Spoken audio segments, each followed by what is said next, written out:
I got shot at delivering Panera Bread. Have you ever been chased down a pitch-black country road by a guy on horseback holding a gun just because you blurted out WTF? I have, and I'm still alive to tell you about it, thanks to a frying pan. My name is Aaron Clark. I'm 27. I've been doing freelance deliveries for an app called Swift Drop for nearly 2 years now. No accidents, no violations, never missed an order until that night. It was a Friday, early August. Hot as hell. The smell of fresh asphalt was still rising off the road.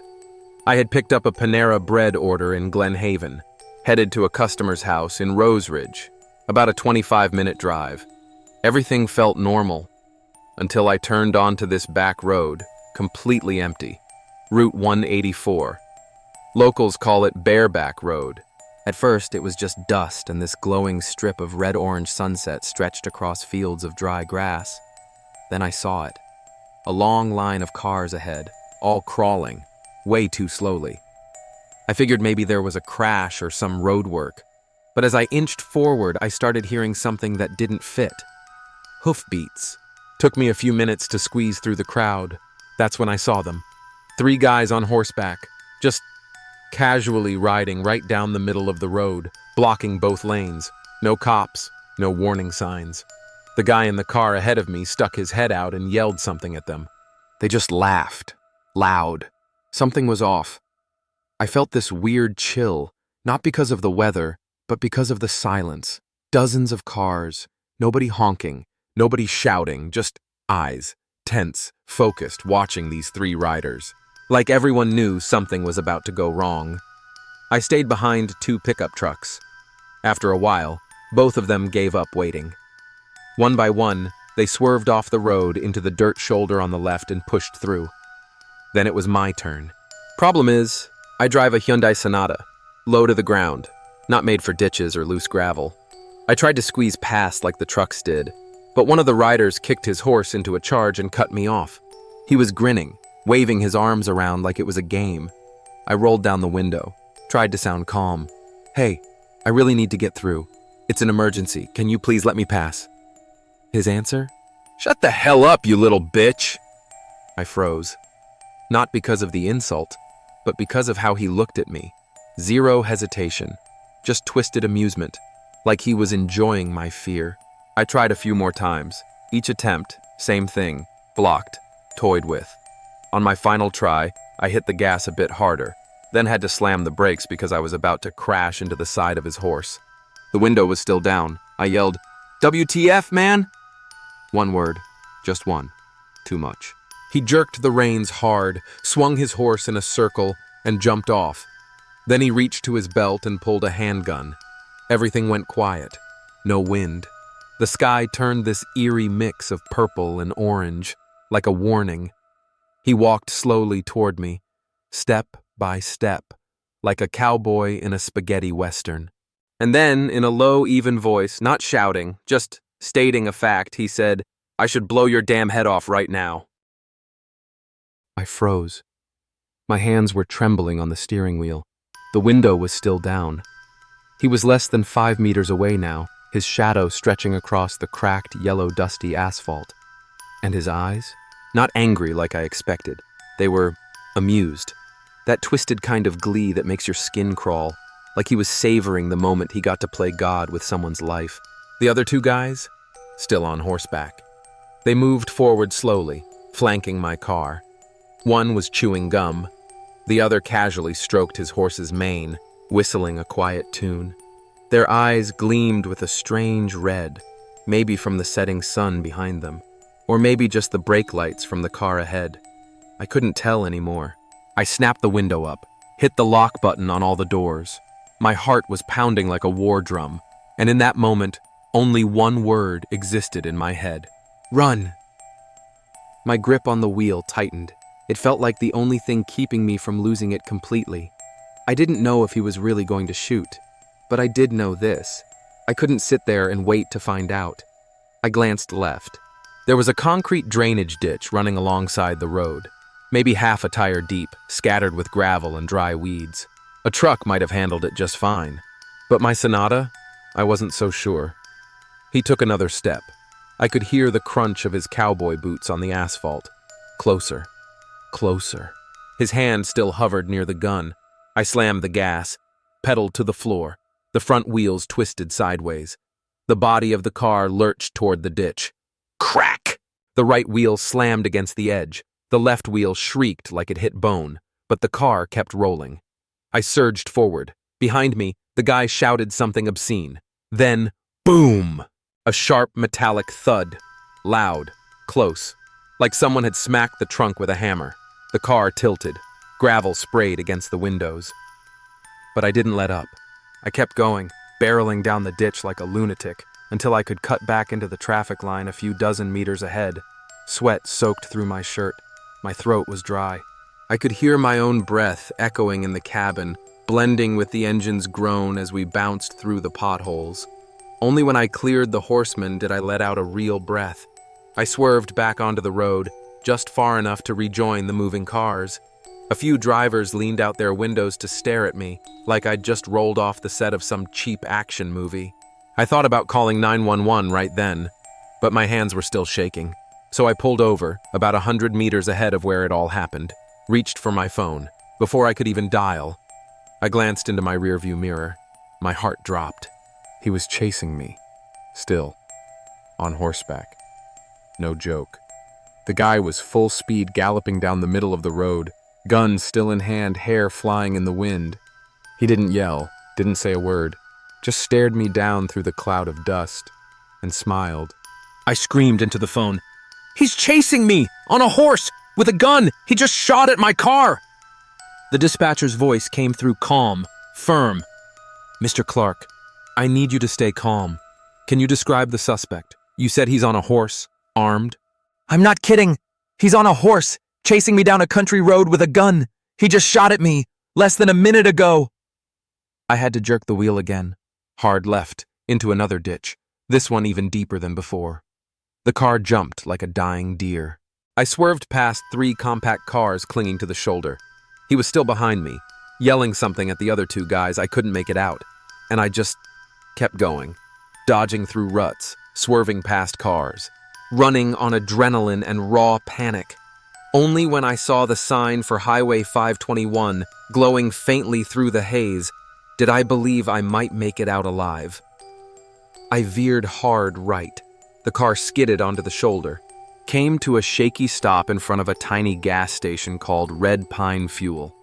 The glow from the gas price sign looked surreal, like something out of a dream. I stepped out, looked at the back of the car. The trunk had a deep dent, black scorch marks around it. I sat on the curb, phone still in hand, my chest heaving. And I didn't know it then, but the bullet, it was still inside my car, and the frying pan, the one I didn't even remember packing, had just saved my life.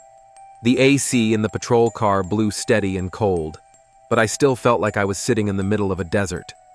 The occasional crackle of radio chatter mixed with the scratch of Officer Barnes's pen as he finished his report outside. And I couldn't stop thinking, if I'd hesitated just 3 more seconds, if I hadn't swerved into the ditch, if the pan hadn't been in the right spot, if that bullet had shifted just a few centimeters, I might have been slumped behind the wheel right now, dead, face down in a bag of lukewarm Panera. Camilla opened the car door and handed me a bottle of water and a cold towel. I nodded in thanks. She said, "The techs are done collecting the bullet, photos, and the rest of the evidence. You're free to go if you feel up to it." I nodded again. Then, for no sane reason, one thought popped into my head, so stupid it almost made me laugh. "What about the order?" I pulled out my phone, opened SwiftDrop. The screen still said "in delivery." Michelle, the customer, had messaged over an hour ago. "Hi, just checking in. Is everything okay?" "Yeah." I hesitated, then typed, "I'm alive. I'll explain in a sec, on the way." Barnes watched as I closed the trunk. His brow lifted slightly. "You're not going home to rest?" I shrugged. "Still got a delivery. It's less than a mile from here." He paused, then gave a quiet nod. No further questions. He didn't understand, and he didn't need to. There was something inside me that just needed to end the night normally, not with bullets, but by placing that damn Panera bag into the hands of the customer. The Sonata still ran, barely. The tires were scratched to hell, and the suspension no longer trusted me. I drove slowly, as if the road might remember what I'd done to it. 5 minutes later, I pulled up to a small wooden house at the corner of Sandridge. The porch light was on. A woman in her mid-30s came out, hair tied back, t-shirt on, iced tea in hand. I got out, holding the bag. She looked a little startled. "Are you my delivery guy?" I nodded, held out the bag. "Sorry, it's late. There was a technical issue." She looked at me closer, then laughed. "Oh my God, you look like you just escaped a robbery." I didn't laugh.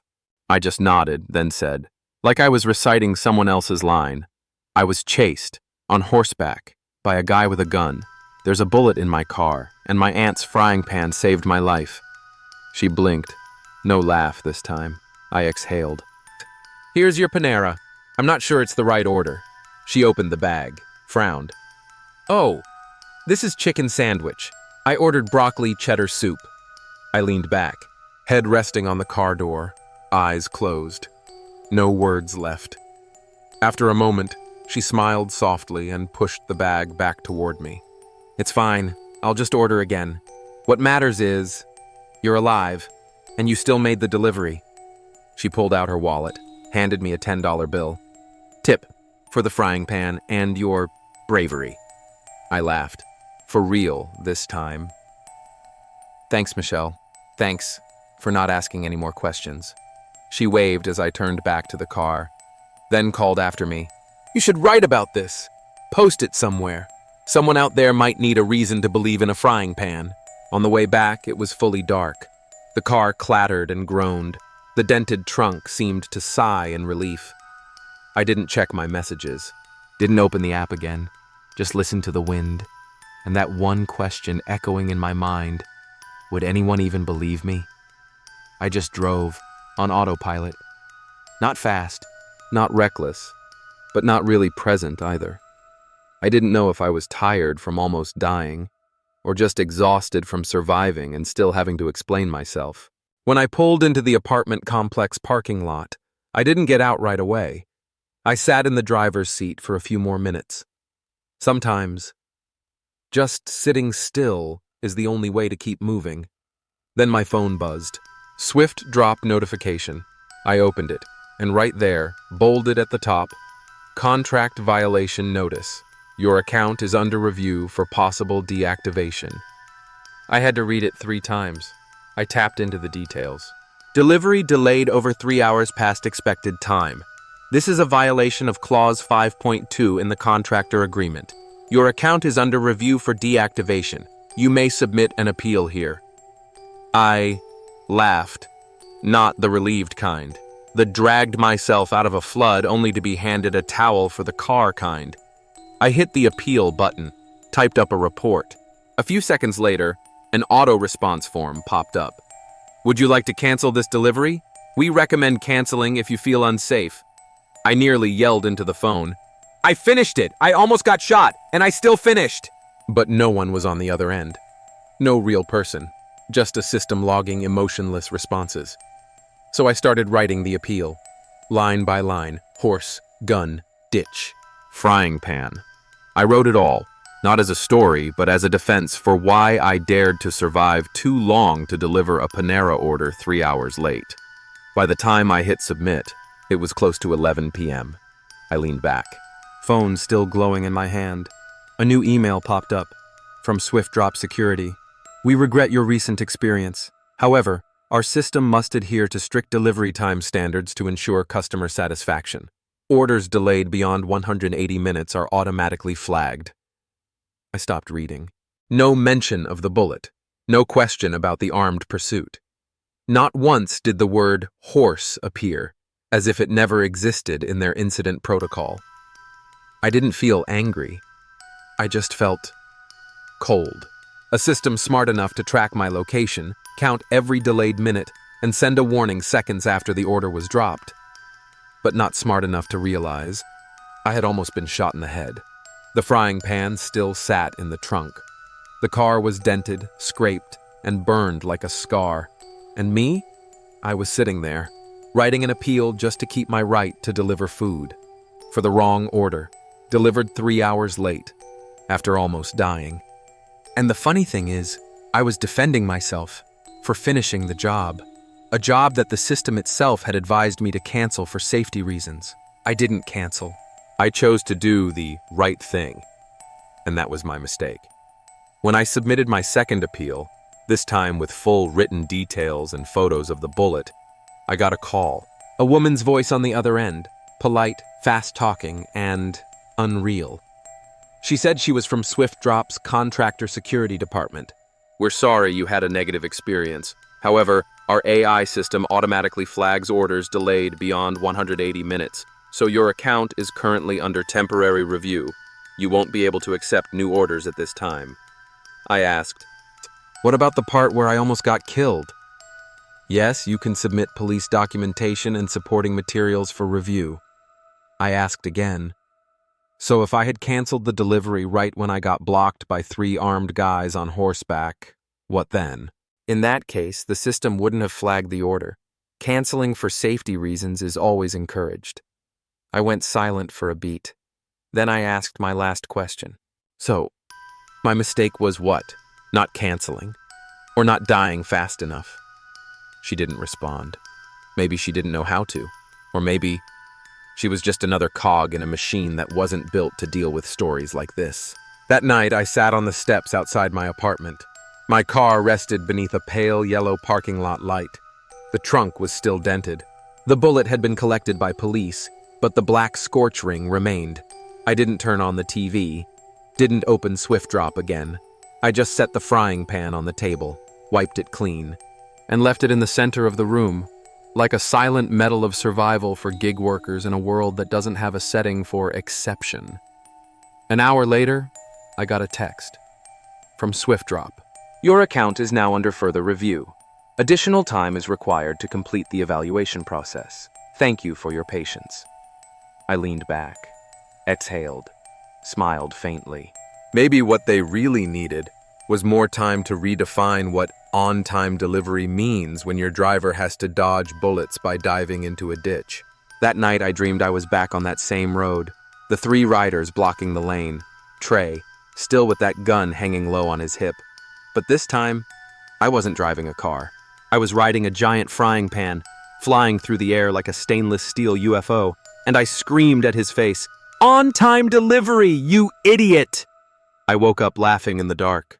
For the first time all day, I wasn't scared anymore. There was only one thought in my head. If a frying pan can save my life, then I can survive this. I didn't die. My car got shot. The app threatened to deactivate me. The customer got the wrong order, but I'm still here, writing this at 2 a.m., with the frying pan next to me like a loyal old cat. I didn't tell this story to complain. I'm not asking for sympathy. I'm telling it. Because it actually happened. And if I didn't write it down, no one would believe it. You might think I'm making this up. I wouldn't blame you. Because if someone told me they got chased by 3 gunmen on horseback while trying to deliver Panera bread, I'd laugh too. But I'm not laughing anymore. Not after that night. Because sometimes things happen that are stranger than fiction, more absurd than tragedy. And they happen anyway, on quiet country roads, at hours when the system isn't watching, and no real human is listening. After that night, I never worked for Swift Drop again. Not because they deactivated me, but because I no longer had it in me to press accept order. Sometimes I wonder, if I had canceled that night, the moment I saw those horses, I would have been home. Safe. No one would have known anything. But if I had done that, this story wouldn't exist. And I believe strange stories deserve to be told, if only to remind someone out there that they're not crazy, not weak, not alone, in a world with too many rules and not enough humanity. I'm still alive. The car still has a bullet hole. The pan's still on the table. Sometimes I look at it and laugh, a kind of laugh only people who almost died will understand. And you want to know the most ironic part? That chicken sandwich Michelle received? To this day, Panera still hasn't confirmed whether it was their mistake or mine. They said they needed to check the cameras before responding. I didn't follow up, because honestly, Panera messing up the order didn't upset me as much as Swiftdrop nearly firing me for not dying fast enough.